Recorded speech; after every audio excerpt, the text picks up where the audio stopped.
cooperativa es una asociación de personas que trabajan para satisfacer necesidades económicas, sociales, culturales en una entidad democrática. Hoy en Universidad Abierta te vamos a contar de qué se trata el cooperativismo, cuáles son sus principios y cómo se ejerce en 3 cooperativas de la provincia. Quédate viendo Cooperando. Quédate viendo Universidad Abierta.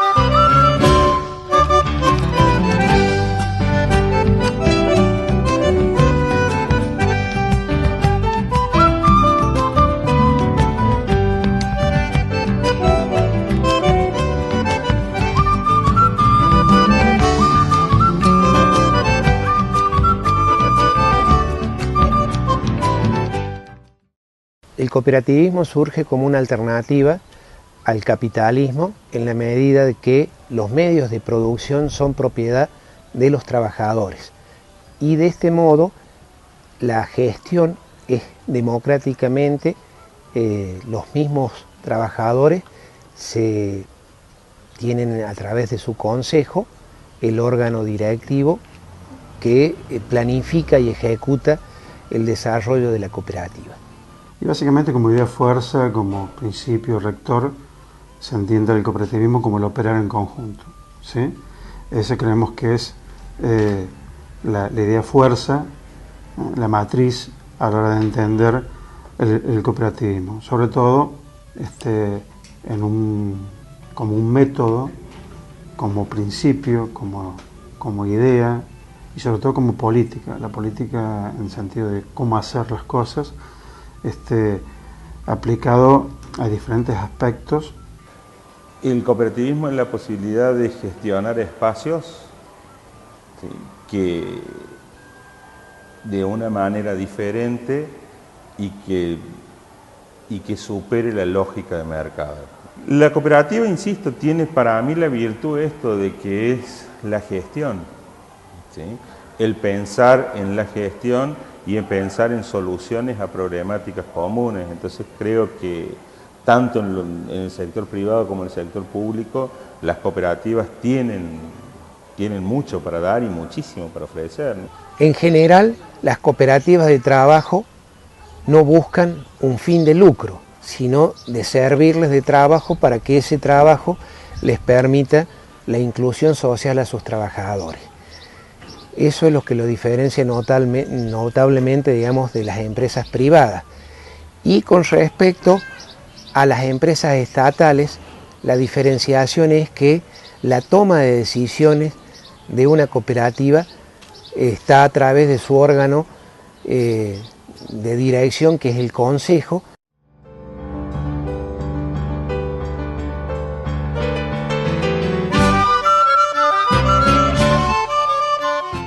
La cooperativa madre, la cooperativa Rochdale, que nace en Inglaterra, nace justamente por la crisis que genera la revolución industrial, ¿sí? La desocupación, la desocupación de mano de obra que genera la invención de la máquina, y el vapor genera que, bueno, un grupo de desempleados toma una decisión, buscan un mecanismo y crean esto del cooperativismo.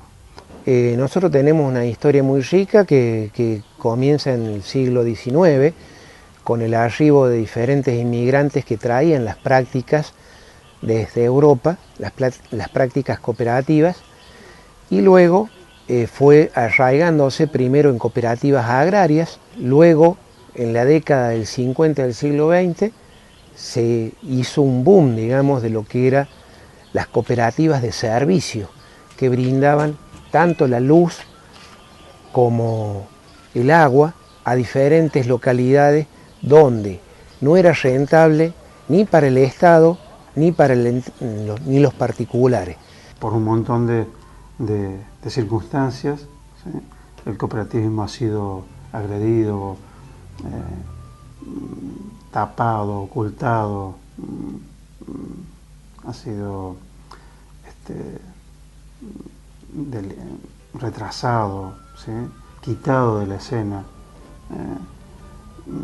desde hace, se puede decir, de la época del gobierno de Onganía a esta parte, y fue quitado, fue sacado, negado de todos los ámbitos de estudio y de discusión. Y bueno, y justamente el cooperativismo lo que necesita es vida con el otro.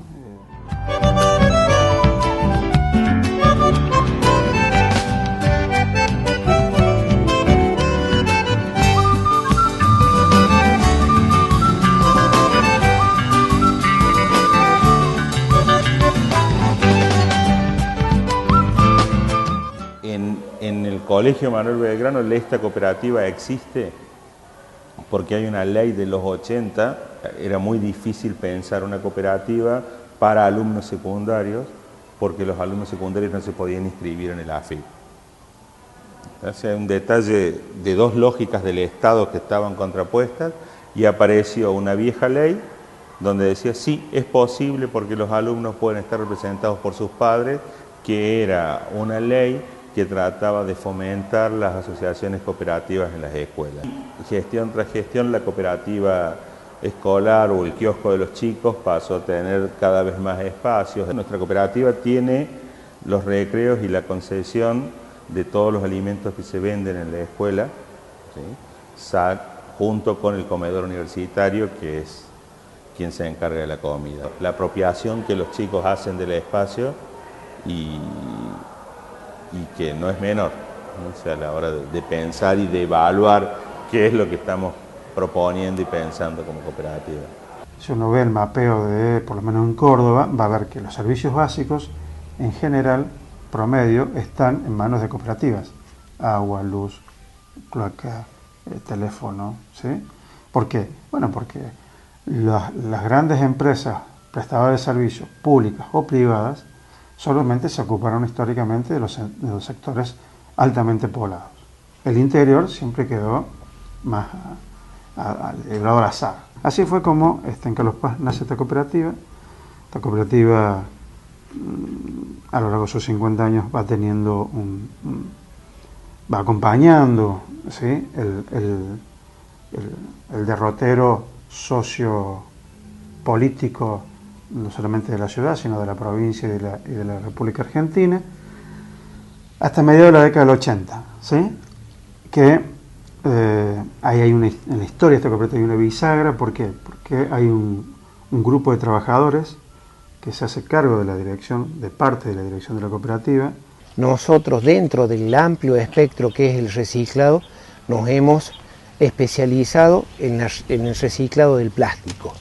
De este modo, estamos procesando los que tienen mayor demanda de mercado, que es el polietileno y el polipropileno. Nuestra cooperativa se armó para el cuidado del medio ambiente y la inclusión social. Nosotros lo que hacemos es recibir el plástico, lo procesamos y se lo vendemos al que fabrica un producto final. Y todo el material de descarte, que no se comercializa por este momento porque son mezclas, están mezclados y es difícil, no se pueden separar, con eso hemos desarrollado, o sea, hemos hecho unos prototipos de bloc que lo hemos enviado al INTI, lo han aceptado, bueno, nos faltan unas maquinarias para poder competir con la arena.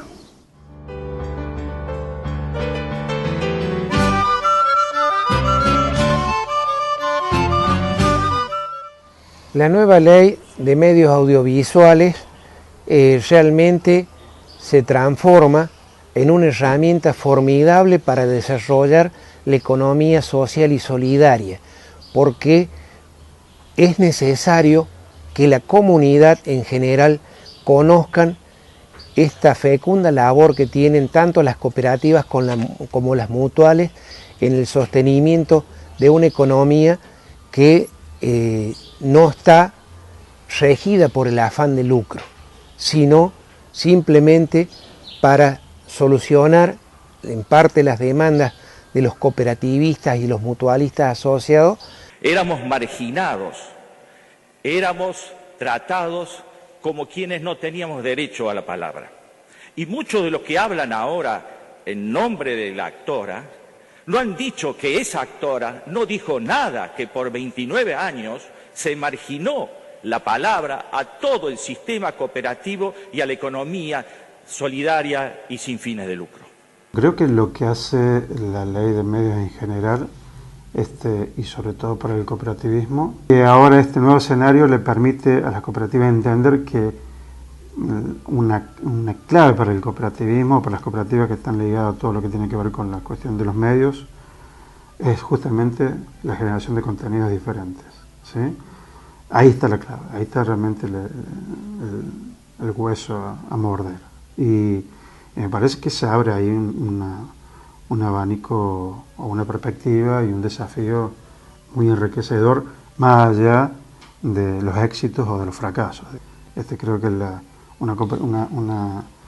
una televisión cooperativa donde se refleje las necesidades del otro y la búsqueda de la satisfacción de esas necesidades en forma conjunta, creo que lo puede ir planteando algo diferente, ¿sí? Pero bueno, con el desafío de ser creativos, de ser modernos, de ser dinámicos. El cooperativismo por esencia ha estado vinculado a la necesidad de garantizar libertad de expresión. Internamente cada uno tiene un voto, cada uno tiene palabra, todos son iguales. Y casualmente en este sector se ensañó la ley que felizmente derogó la 26.522. El espacio cooperativo es eso, es creer que alentando uno pudo haber hecho el gol. Creo que el espacio cooperativo es eso, no es posible pensarlo si no pensar en la participación. Tiene que ver con eso, con poner la mirada en el otro, de apostar a un trabajo en conjunto, y después, bueno, ver cómo adquiere forma esa idea fuerza según las necesidades del grupo de la gente que se vincula a ese cooperativismo a través o con la decisión de operar cooperativamente. Esa solidaridad y ese compromiso por la tarea del conjunto en el cooperativismo es condición sine qua non. El cooperativo todavía tiene que batallar mucho más para lograr mejores condiciones y seguir inclusive arrebatando condiciones a favor del cooperativismo.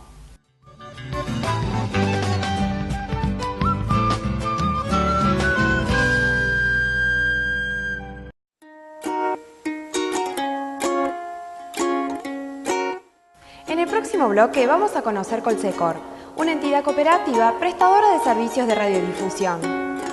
Se trata de una integración de 216 cooperativas que ya lleva 18 años llevando televisión a todo el interior del país.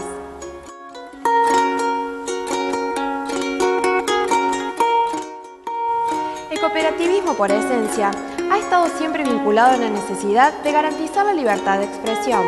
Internamente, cada uno tiene un voto, cada uno tiene la palabra y todos son iguales. En el próximo informe te contamos qué es Colsecor, la TV cooperativa. Veremos su historia y su lucha por el acceso a la palabra.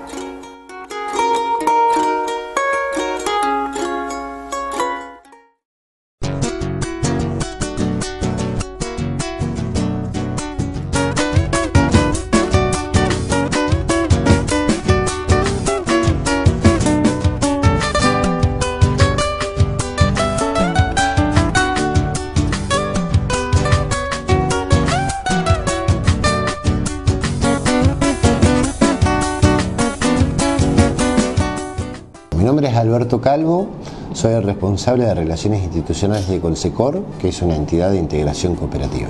El cooperativismo tiene sus principios y sus valores cooperativos, principios que tienen que ver con la democracia, con la equidad social, con la integración, con la inclusión, con un compromiso fuerte con la comunidad, pero además es esto que no aparece como tal vez un principio taxativo presente, pero de alguna manera también es un reservorio de creatividad, porque nace generalmente a partir de la necesidad.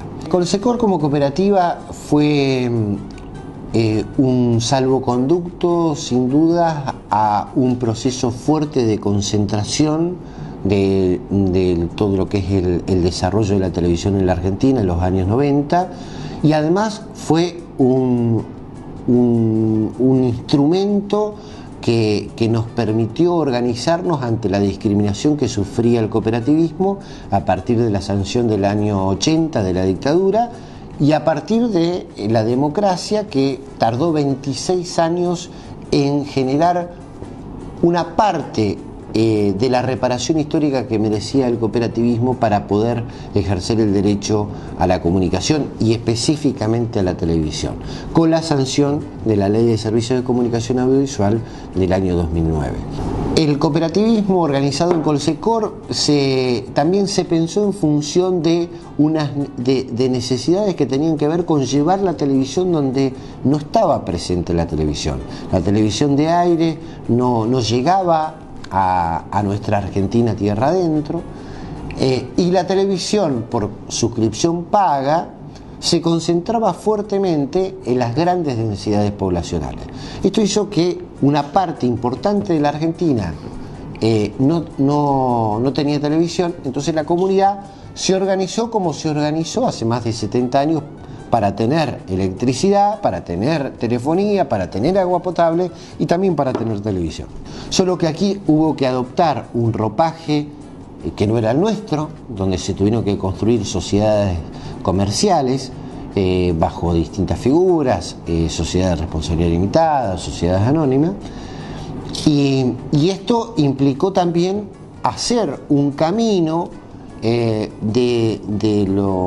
reclamo por el derecho a la comunicación, que lo creíamos legítimo no solamente para las cooperativas sino para los ciudadanos. Y por otro lado se siguió trabajando en un marco de comunidad con otras instituciones en la conformación de estos 21 puntos que fueron sin duda la parte esencial de la Ley de Servicios de Comunicación Audiovisual, que implicaba la real democratización de la comunicación.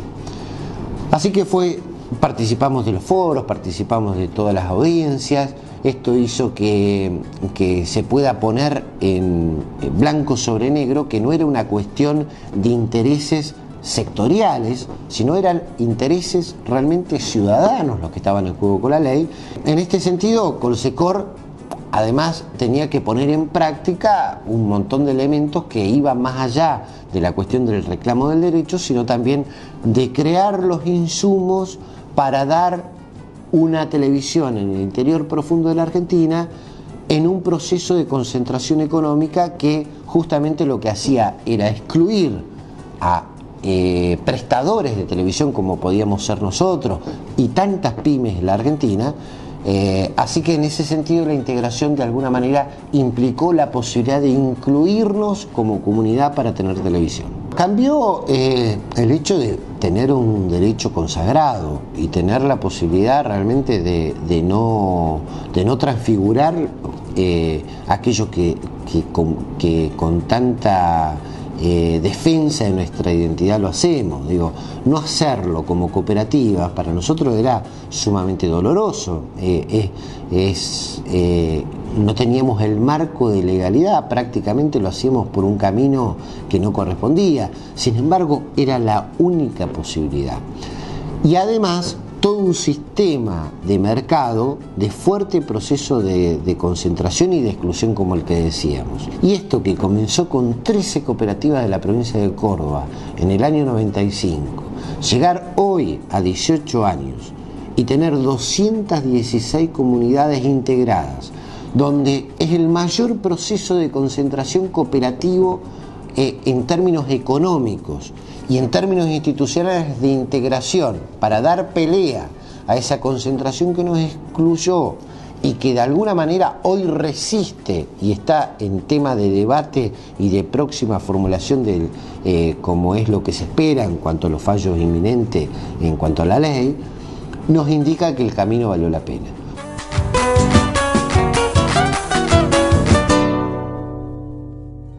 Hoy, en Universidad Abierta, te presentamos un ciclo sobre los 400 años de la Universidad Nacional de Córdoba, una universidad que nació como una promesa, educa hoy a miles de profesionales. Esta no es solo una casa de estudios, sino que funciona como un vínculo entre instituciones que hacen la construcción de la sociedad cordobesa. Quédate viendo la Casa de la Reforma.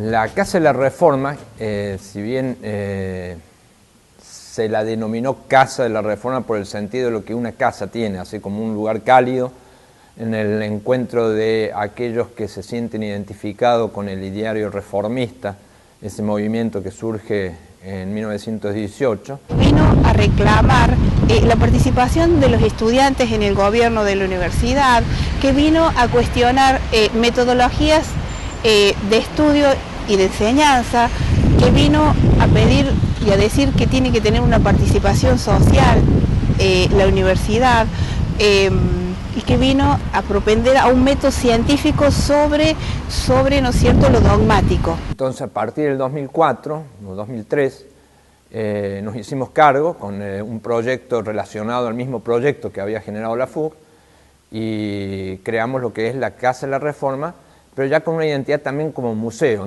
Nosotros, con estas entidades que valoran y cuidan el patrimonio histórico de la ciudad de Córdoba, el Centro Vecinal y Defendamos a Alberdi, estamos muy contentos porque hemos impedido que ese bien, que tiene tanto valor para los ciudadanos, no haya sido demolido totalmente. Este es uno de los pocos museos en el cual es gratuita la visita. Nos visitan muchísimos colegios, justamente parte de los trabajos que tiene que hacer el estudiantado, fundamentalmente los quinto y sexto años, los secundarios, están relacionados al movimiento a la reforma del 18.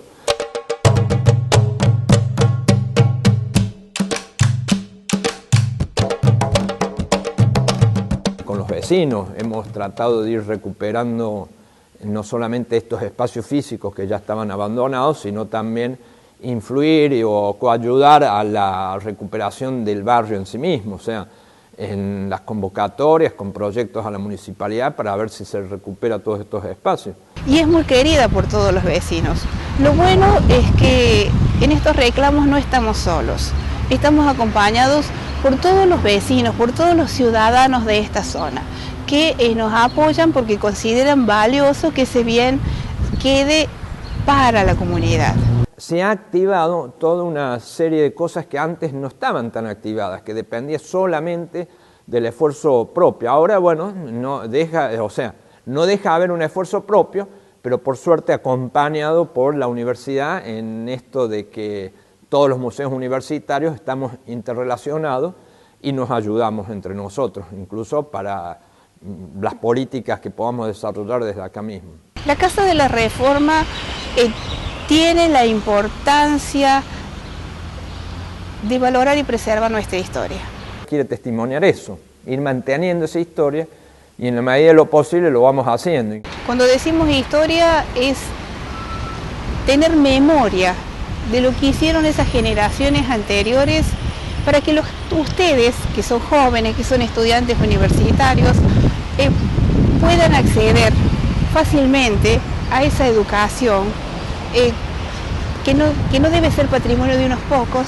Incluso lo que Enrique Barros supo decir en su momento, uno de los ideólogos de la reforma del 18, cuando se refería a los estudiantes, él ya siendo veterano, poco tiempo antes de fallecer, se refería a los cachorros de la reforma. Bueno, los cachorros de la reforma son nuestros como abuelos, por decirlo de alguna manera, muchos de ellos todavía están activos, y se hacen dueños de este lugar. Ese es el valor, todo lo que hicieron las generaciones anteriores para que hoy nosotros fácilmente podamos acceder al estudio, a la libertad de pensamiento, al compromiso social,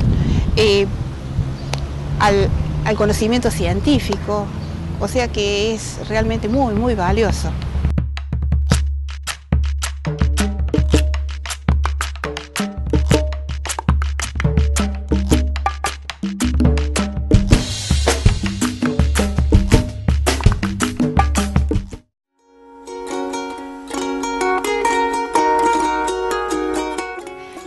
Servicios de Comunicación Audiovisual viene a reivindicar la lucha del cooperativismo por el pluralismo informativo. Esto implica el reconocimiento del derecho a la palabra, pero también nuevos desafíos para el sector cooperativo. Esto fue Universidad Abierta. Hasta la semana que viene.